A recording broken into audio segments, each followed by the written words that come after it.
Salut à tous, c'est Mister T. Aujourd'hui, on se retrouve pour une nouvelle vidéo, qui va parler de l'épisode 1, de l'épisode 2 de la saison 1 de Loki.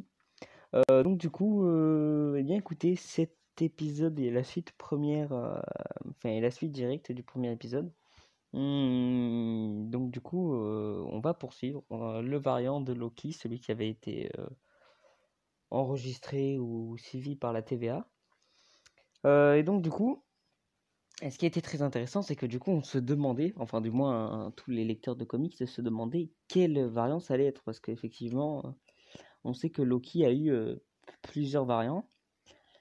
Donc voilà, il y avait, bon, on nous en a montré quelques-uns dans l'épisode, et c'est vrai que le variant qui, pour le coup, peut-être pas qui donnait le plus envie, mais qui était le plus intéressant dans les comics et même à voir sûrement, c'était Lady Loki, parce que Lady Loki c'est assez intéressant à la voir, et donc du coup, tout au long de l'épisode, on va suivre ce variant sans qu'on sache que c'est le variant par conséquent. Hein. On ne savait pas que c'était le Lady Loki, j'allais dire Loki mais non. Et donc du coup, eh bien on sait maintenant que c'est Lady Loki, donc assez intéressant. Je sais pas si ça va être... Je ne sais pas si ça va être tout le long le même variant qu'on va suivre. Mais je l'espère du moins, parce que ce serait cool. Ce serait cool qu'on suive ce variant, parce que comme je vous l'ai dit, c'est le meilleur. Et donc, du coup, si jamais, à mon avis, on aurait suivi un autre variant, ou plusieurs variants du moins, on nous aurait d'abord montré d'autres variants pour finir par Lady Loki, étant donné que c'est le plus hype. Donc, je pense que tout le long, on va suivre Lady Loki et Loki. Donc, c'est vrai au début de l'affrontement final, bon, j'en parlerai après. Je vais d'abord parler donc de la TVA, hein, ce qui occupe une bonne partie de l'épisode quand même. Eh bien, tout simplement, la TVA.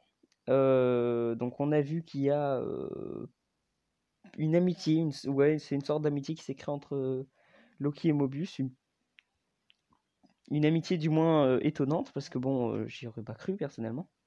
Mais oui, c'est une amitié assez intéressante qu'on va peut-être exploiter. Mais ce qui me fait peur, c'est que le duo avait l'air assez intéressant, mais au final, à la fin de l'épisode, on se rend compte que ce duo est brisé. Ce que je trouverais dommage, parce que le duo avait une vachement bonne synergie. Synergie, oui, ça se dit comme ça. Voilà, ils allaient vraiment bien ensemble, les deux. Donc je ne sais pas ce qui va se passer. Après, c'est vrai qu'il y a 6 épisodes, c'est court, on a déjà fait un tiers de la série, mine de rien. Donc je ne sais pas comment ça va se dérouler. Donc aussi on a vu le logo de la TVA entre guillemets, la sorte d'horloge qui était finalement une intelligence artificielle à la limite entre le robot et l'hologramme. Donc c'est assez intéressant aussi parce que c'est un personnage à part entière qui peut conseiller, qui peut etc. Donc c'est vrai que bon, c'est quelque chose qui sur le coup m'avait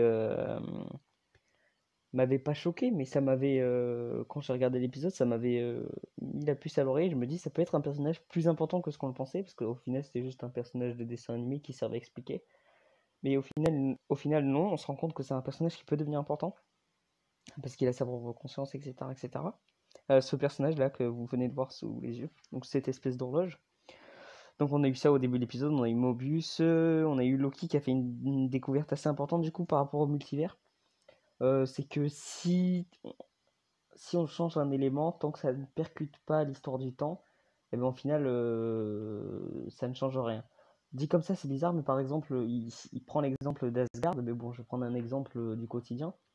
Par exemple, si le résultat, c'est que par exemple, le carrefour de votre village il doit brûler, enfin, il doit être détruit, qu'il soit détruit par une météorite, ou qu'il soit détruit parce que quelqu'un y a mis feu, ce sera la même chose pour l'histoire en fait. Si par exemple on sait qu'il doit être détruit le 16 janvier 2055 à 16h, et ben si ce jour-là vous voyagez dans le temps, vous y mettez le feu, et ben au final ça changera rien à l'histoire en fait. Parce que dans tous les cas, le résultat c'est que, bon je me rappelle plus la date, mais voilà, à ce moment-là il n'y aura plus de carrefour. Et il a cité l'exemple notamment du Ragnarok. Voilà, il a dit le résultat c'est qu'Asgard soit détruit, mais en fait peu importe comment il est détruit. Et du coup, ils ont fait l'exemple. Ils ont fait une sorte d'exemple pour voir si ça aurait pu modifier quelque chose. Et ils ont pris l'exemple de Pompéi. Et ils ont dit, bon bah écoute, on va aller à Pompéi, on va dire quelque chose qui n'était pas dans l'histoire, pour voir si ça modifie quelque chose. Donc Loki est allé à Pompéi, il a dit, bon écoutez, d'ici quelques minutes à peine, vous allez tous mourir parce que le volcan va exploser. Bon, il était trop tard pour que la population évacue, donc le volcan explose bel et bien. Et au final, du coup, on voit que ça ne change absolument rien, et c'est l'agent Mobius qui, du coup, a dit que c'était une grande découverte, etc., etc. Donc on en apprend un peu plus sur ce multivers, parce que du coup, c'est pas la même histoire qui se déroule en boucle, en boucle, en boucle. Enfin, du moins, c'est ce qui est prévu. Mais on peut la modifier tant que le résultat est même. Si vous voulez, en fait, c'est comme si le résultat doit être 15, qu'on fasse 7 plus 8, ou qu'on fasse 14 plus 1, eh ben, c'est pareil, en fait. Tant que le résultat c'est 15, ça ne change, enfin, il n'y a aucun problème. Donc ça, c'est ce qu'on a appris dans cet épisode qui est assez intéressant. Parce que du coup, ça peut être exploité par la TVA ou par Loki ou même par tout le monde en fait. Parce que du coup, ça explique pourquoi, suite à Avengers Endgame, il n'y a pas eu 15 000 réalités différentes. Parce qu'au final, on a commencé une réalité où il y avait une pierre de l'infini et Captain les a ramenés, donc au final, il y avait la pierre. Donc il n'y a rien du tout qui a changé. Et c'est là où c'est assez intéressant. Sauf la réalité, bien sûr, de Loki. Et là, du coup, on a décidé d'éliminer ce variant. Donc niveau de TVA, c'est assez cool. Enfin, je pense qu'on a fait à peu près le tour de ce qui s'est passé sur l'épisode. Donc la relation entre Mobius et Loki, j'en ai déjà parlé. Et donc du coup, à la fin de l'épisode, Loki affronte son variant. Son variant qui donc du coup est montré comme bien plus malin que lui parce que Loki faisait le malin. Et donc du coup, bon, je vais l'appeler Lady Loki, hein, voilà, parce que je sais pas son prénom pour être totalement honnête. Mais Lady Loki, du coup, elle était plus maligne parce qu'elle se montrait pas elle-même, etc., etc. Et puis du coup, on a Loki qui, du coup, dit oui, je suis plus malin que toi, etc., etc., parce qu'on le connaît, il est très prétentieux, etc. Pour qu'au final, on se rende compte que non, pas du tout, c'était elle la plus maligne, et c'est pour ça que Loki décide de la suivre à la toute fin de l'épisode.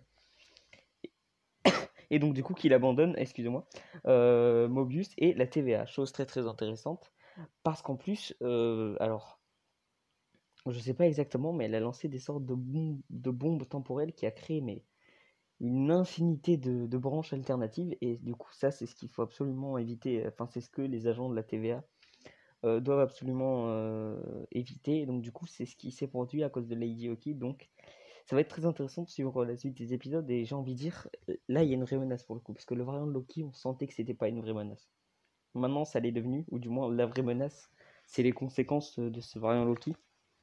Donc c'est assez intéressant, là on a une vraie menace. Et je suis content parce que bon, c'est vrai que l'épisode 1, comme je l'ai dit, il était très bien pour expliquer le multivers. Mais c'est 6 épisodes, donc c'est assez court. Et je trouve que dès l'épisode 2, on a une vraie thématique dangereuse, entre guillemets, hein, voilà. Donc soit plusieurs branches qui se créent. J'ai trouvé ça très très bien. Cette série va très beaucoup plus vite que ce que je pensais, notamment par rapport à WandaVision. C'était peut-être un peu plus lent. Falcon et Winter Soldier, il y a eu quelques éléments longs mais il y avait un peu plus de tonalité et là vraiment on est directement dans une série qui est pour le coup je trouve beaucoup plus active. Donc voilà, c'est déjà la fin de cette vidéo. Écoutez, si elle vous a plu, n'hésitez pas à la liker, à la partager, à la commenter. N'hésitez pas à me dire aussi ce que vous pensez de l'épisode. Donc voilà, si cet épisode vous a plu, n'hésitez pas à mettre une note en commentaire. Pour moi, je lui mettrai la note de, je pense bien 8 sur 10, je pense, parce que c'était vraiment un très très bon épisode.